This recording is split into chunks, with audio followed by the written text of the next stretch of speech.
ಪಿಟ್ಟಜ್ಜ, ನೀವು ಕೆಲವು ಸ್ಟೇಟ್ಸ್ ಬಗ್ಗೆ ಮಾತ್ರ ಹೇಳಿದ್ರಿ.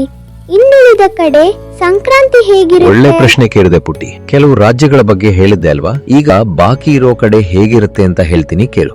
ಹರಿಯಾಣದಲ್ಲಿ ಬೆಂಕಿ ಹಾಕಿ ಲೋರಿ ಆಚರಿಸ್ತಾರೆ. ಹಿಮಾಚಲ್ ಪ್ರದೇಶದಲ್ಲಿ ಇದನ್ನ ಮಗಿ ಅಂತ ಕರೀತಾರೆ. ಉತ್ತರ ಪ್ರದೇಶದಲ್ಲಿ ನದಿಗಳಲ್ಲಿ ಪುಣ್ಯ ಸ್ನಾನ ಮಾಡಿ ದಾನ ಧರ್ಮ ಮಾಡ್ತಾರೆ. ಡೆಲ್ಲಿಯಲ್ಲೂ ಕೂಡ ಪ್ರಾರ್ಥನೆ ಮತ್ತೆ ದಾನಕ್ಕೆ ತುಂಬಾನೇ ಇಂಪಾರ್ಟೆನ್ಸ್ ಇದೆ. ಜಮ್ಮು ಕಾಶ್ಮೀರ ಮತ್ತೆ ಲಡಾಖ್ನಲ್ಲಿ ಈ ದಿನ ಋತುಮಾನದ ಬದಲಾವಣೆಯ ಸಂಕೇತವಾಗಿ ವಿಶೇಷ ಪ್ರಾರ್ಥನೆಗಳನ್ನ ಮಾಡ್ತಾರೆ.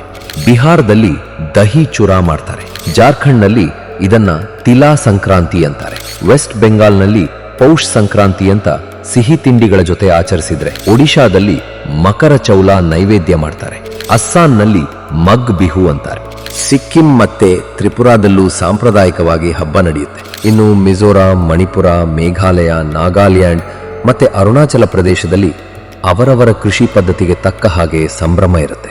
ಛತ್ತೀಸ್ಗಢ ಮತ್ತೆ ಮಧ್ಯಪ್ರದೇಶದಲ್ಲಿ ರೈತರು ಕೃಷಿ ಪೂಜೆ ಮಾಡ್ತಾರೆ. ಇನ್ನು ಕೇರಳದಲ್ಲಿ ಶಬರಿಮಲೆ ಸೇರಿ ಹಲವು ದೇವಸ್ಥಾನಗಳಲ್ಲಿ ವಿಶೇಷ ಪೂಜೆ ನಡೆಯುತ್ತೆ. ಅಲ್ಲಿ ಮಕರ ಜ್ಯೋತಿ ದರ್ಶನ ಮತ್ತೆ ಮಕರ ವಿಳಕ್ಕು ತುಂಬಾನೇ ಫೇಮಸ್. ಗೋವಾದಲ್ಲಿ ಕೂಡ ಕೃಷಿ ಆಧಾರಿತ ಸಂಪ್ರದಾಯಗಳೇ ಹೆಚ್ಚು. ಹೆಸರು ಬೇರೆ ಇರಬಹುದು, ಸಂಪ್ರದಾಯಗಳು ಬೇರೆ ಇರಬಹುದು, ಆದ್ರೆ ಬೆಳೆ ಕೊಯ್ಲಿನ ಸಂಭ್ರಮ ಮಾತ್ರ ಒಂದೇ. ನಮ್ಮ ದೇಶದ ಬೇರೆ ಬೇರೆ ಕಡೆ ಈ ಹಬ್ಬನ ಅವರದ್ದೇ ಆದ ವಿಶೇಷ ಹೆಸರಲ್ಲಿ ಆಚರಿಸ್ತಾರೆ.